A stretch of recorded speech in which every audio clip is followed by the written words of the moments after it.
Hello students, कैसे हैं आप सब। आई होप कि अच्छे होंगे। आज हम लोग पढ़ने जा रहे हैं माय ग्रैंड मदर्स हाउस। इस चैप्टर का नोटेबल पॉइंट पिछले क्लास में हम लोगों ने पढ़ा था। इस चैप्टर के लेखिका के बारे में, जो कि आपका कमला दास हैं, उनके बारे में कुछ पढ़ा था, उनके उस ऑथर के बारे में। आज हम लोग पढ़ने जा रहे हैं इस चैप्टर का नोटेबल पॉइंट, और इसके बाद हम लोग पढ़ेंगे इस चैप्टर का समरी। तो बेसिकली देखिएगा कि ये चैप्टर कहता क्या है, मतलब इस चैप्टर में क्या कुछ दिया गया है। इस चैप्टर की शुरुआत होती है एक लड़की से जो कि जवान है। वह अपने दादी माँ के घर के बारे में बता रही है। वह कहती है, मेरी दादी माँ की लेखिका कमला दास ने अपनी दादी माँ के घर के बारे में लिखा है। मतलब कमला दास जो हैं अपनी दादी माँ के बारे में लिखती हैं। वह भी अपनी दादी के साथ उसी घर में रहती थी। वह जो लड़की थी कमला दास, वह अपनी दादी माँ के साथ उस घर में रहती थी। वह जब जवान थी तब उस घर में रहा करती थी। एंड वह जब, मतलब एक लड़की है जो अपनी दादी माँ के बारे में बता रही है कि वह जो लड़की है उस घर में रहा करती थी। वह लड़की बहुत सुंदर भी थी। जहाँ वह अपनी दादी माँ के साथ खुशी जीवन व्यतीत करती थी। घर के चारों तरफ बहुत ही अच्छा था, लेकिन जब उसकी दादी माँ मरी, कहने का मतलब क्या हो गया कि उसकी दादी माँ का घर केरल में था, और जब उसकी दादी माँ मर गई तब जाकर क्या होता है कि उसके घर के चारों बगल अंधेरा ही अंधेरा छा जाता है। अंधेरा का मतलब क्या हो गया कि उदासी आ जाता है। एंड उसके बाद क्या होता है, आपका घर के चारों तरफ की हालात बहुत ही दयनीय हो जाती है। इसके चारों तरफ झाड़ियाँ उग जाती है। बिकॉज ऑफ घर को देखने वाला कोई नहीं था, इसलिए उसके चारों बगल झाड़ियाँ उग गई। जब कवित्री अपने घर देखने गई, जब पुनः उन्होंने अपना घर देखने का चेष्टा किया, प्रयास किया, वह सोची कि मैं उस घर को जाऊं, पुनः जाकर देखूं। तब जाकर उन्होंने क्या देखा वहां पर, देखिएगा। जब वह वहां पहुंची तो उन्हें पुरानी यादें याद आ गई। उन्होंने अपने पुरानी यादों को देखा, अपने पुराने पल को देखा कि कैसे मैं अपने दादी माँ के साथ उस घर में रहा करती थी, और अब का ज़िंदगी देख लो कि अब ये घर कैसा हो चुका है। कहने का मतलब क्या हो गया कि इसमें एक लड़की है कमला दास, वह अपनी दादी माँ के घर को बहुत मिस कर रही है। ठीक है ना। आगे देखिएगा। कमला दास का दिमाग झंझना जाता है। वह सब कुछ एकाएक अपना सुध बुध खो देती है। लेकिन फिर भी वह अपने घर पर घमंड कर रही थी, क्योंकि जब वह वहां पहुंचती थी उसे हमेशा वो बातें याद आ जाती थी जो उसे अपनी दादी से मिलती थी ना। कहने का मतलब क्या हो गया कि जब भी वह अपने घर पे पहुंचती थी उसे अपनी दादी माँ का याद आ जाता था, और दादी माँ उससे अपने ज़िंदगी में सबसे ज़्यादा प्यार की थी। कहने का मतलब क्या हुआ कि कमला दास को सबसे ज़्यादा प्यार अपनी दादी माँ से ही मिला था अपने जीवन में, अपने पूरे लाइफ टाइम में। इसीलिए वह अपने दादी माँ को खोना नहीं चाहती थी।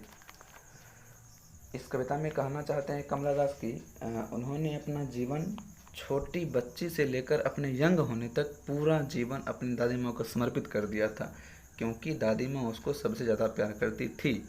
अब इस चैप्टर के बारे में थोड़ा मैंने आपको कहानी बता दिया। अब इसका नोटेबल पॉइंट शुरू करते हैं, ध्यान दीजिएगा। नोटेबल पॉइंट की शुरुआत होती है, कमला दास वाज एन इंग्लिश पोएटेस। कमला दास जो थी एक इंग्लिश कवित्री थी, जो कि भारतीय इंडियन इंग्लिश पोएटेस भारतीय मूल की इंग्लिश की कवित्री थी। She was also a Malayalam author from Kerala. Malayalam author, इसको क्या पढ़ेंगे, ऑथर पढ़ेंगे। वह भारत की कवित्री थी इंग्लिश की, और वह मलयालम की, मतलब कि केरला के भी एक मलयालम भाषा की ऑथर थी। शी वॉज बोर्न ऑन 31 मार्च 1934। उनका जो जन्म हुआ था 31 मार्च 1934 को हुआ था। किनका जन्म, कमला दास का जन्म। एंड डाइड ऑन 31 मई 2009, और उनकी मृत्यु हो गई थी 31 मई 2009 को। आगे डाइड का मतलब मृत्यु होता है, बोर्न का मतलब जन्म होता है, ध्यान दीजिएगा। इसका आगे देखते हैं। She was born in Hindu Nair family. उनका जो जन्म हुआ था हिंदू के नायर फैमिली में हुआ था, जैसे करुण नायर, अभिषेक नायर, सेम टू सेम आपका कमला दास का जन्म हिंदू के नायर फैमिली में हुआ था। सी एम्ब्रेस्ड इस्लाम 11 दिसंबर 1999 को। कहने का मतलब क्या हो गया कि कमला दास जो थी, मैंने आपको बताया था कि यह जितनी भी कविताएं लिखती थी लव पर लिखती, सेक्स पर लिखती, लस्ट पर लिखती थी। तो इनका नेचर भी उसी टाइप का होगा, लव वाला नेचर होगा ना। तो कहने का मतलब क्या हो गया कि इन्होंने इस्लाम कबूल कर लिया 11 दिसंबर 1999 को, क्योंकि इन्होंने एक मुस्लिम लड़का से प्यार किया था। अब प्यार किया तो भोगना भी नहीं को पड़ेगा। तो 65 साल की उम्र में एट द एज ऑफ 65, मतलब कि 65 साल की उम्र में इन्होंने क्या कबूल कर लिया? इस्लाम ने। इस्लाम मुझे कबूल है। उस समय डेट क्या था? 11 दिसंबर 1999। एंड एज्यूम्ड द नेम कमला सुराया, और अपना नाम बदल कर रख लिया कमला सुराया। पहले नाम था कमला दास, तो जब इस्लाम बन गई तब क्या नाम रखा गया? Kamala Surayya. It is a biographical poem, यह एक आत्मकथा पर आधारित कविता है। So Kamala Das known as an autobiographical poetess. ध्यान दीजिएगा, फिर से पढ़ रहा हूँ, दिखाई नहीं दे रहा होगा।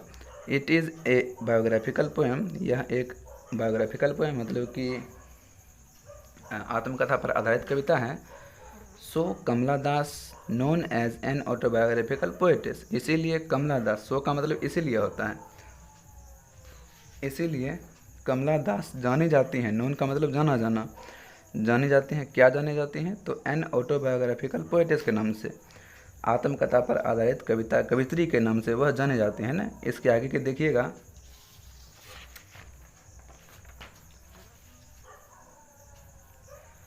हर बिब्लियोग्राफी, उनकी जितनी भी किताबों की महत्वपूर्ण रचनाएं थी वो देखिएगा। इससे आपका एक ऑब्जेक्टिव आता ही आता है। इस 8 रचनाओं में से एक रचना आता है एग्जाम में, पूछ लेगा कि समर इन कलकत्ता किन की रचना? तो कमला दास की रचना। कब लिखा गया? तो 1965 में लिखा गया।